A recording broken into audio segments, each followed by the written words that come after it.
प्रधानमंत्री नरेंद्र मोदी इन दिनों विदेश दौरे पर हैं। जॉर्डन, इथियोपिया और ओमान।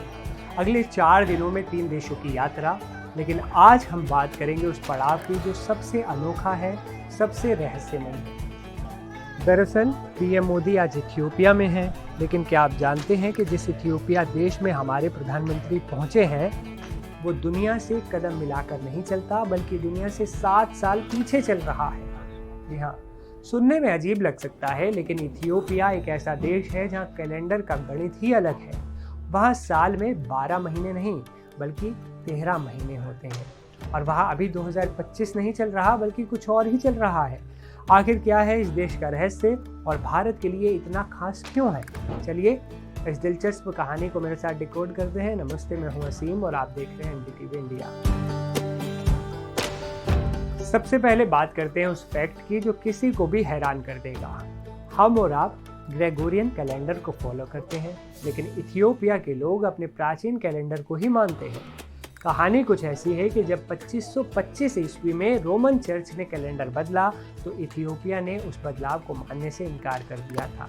नतीजा ये हुआ कि आज ये देश बाकी दुनिया से करीब 7 साल पीछे चल रहा है।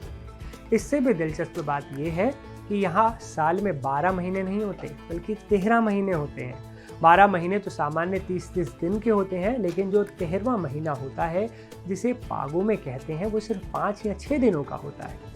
यही वजह है कि जब पूरी दुनिया 1 जनवरी को नया साल मनाती है तो इथियोपिया 11 सितंबर को अपना न्यू ईयर सेलिब्रेट करता है। यहाँ तक कि इनका क्रिसमस भी 25 दिसंबर को नहीं आता बल्कि 7 जनवरी को मनाया जाता है। ज़रा सोचिए, पीएम मोदी जब वहाँ होंगे तो वो एक तरह से अलग ही टाइम जोन में होंगे। इथियोपिया सिर्फ अपने कैलेंडर के लिए नहीं, अपने गौरवशाली इतिहास के लिए भी जाना जाता है, काफ़ी फेमस है। जब पूरा अफ्रीका यूरोपीय शक्तियों की गुलामी और उपनिवेशवाद यानी कॉलोनियलिज्म की जंजीरों में जकड़ा हुआ था, तब इथियोपिया शान से आज़ाद खड़ा था। ये अफ्रीका का एकमात्र ऐसा देश है जिस पर कभी किसी यूरोपीय देश ने कब्जा नहीं किया। इसे अफ्रीका का सबसे पुराना स्वतंत्र राष्ट्र माना जाता है। आज करीब 13 करोड़ की आबादी के साथ ये नाइजीरिया के बाद अफ्रीका का दूसरा सबसे बड़ा देश है।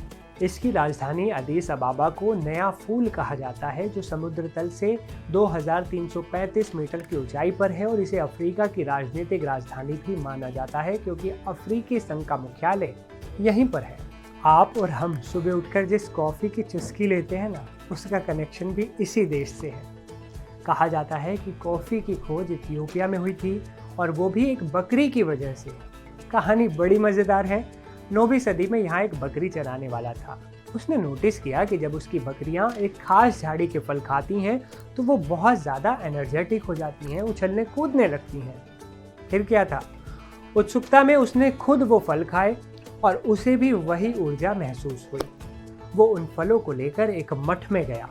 वहाँ एक भिक्षु ने शायद गुस्से में उन फलों को आग में फेंक दिया।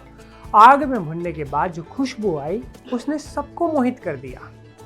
फिर उन भुने हुए बीजों को गर्म पानी में घोला गया और इस तरह दुनिया को मिली अपनी पहली कॉफ़ी। तो कुल मिलाकर इथियोपिया सिर्फ एक देश नहीं बल्कि इतिहास, भूगोल और संस्कृति का एक ऐसा संगम है जो दुनिया से हटकर चलता है। पीएम मोदी का ये दौरा भारत और अफ्रीका के रिश्तों को नई ऊंचाई देने के लिए बेहद अहम है। तो इथियोपिया की जानकारी आपको कैसी लगी कमेंट में ज़रूर बताइएगा और इस वीडियो को ज़्यादा से ज़्यादा शेयर भी कीजिएगा और खासकर कॉफ़ी लवर्स के साथ।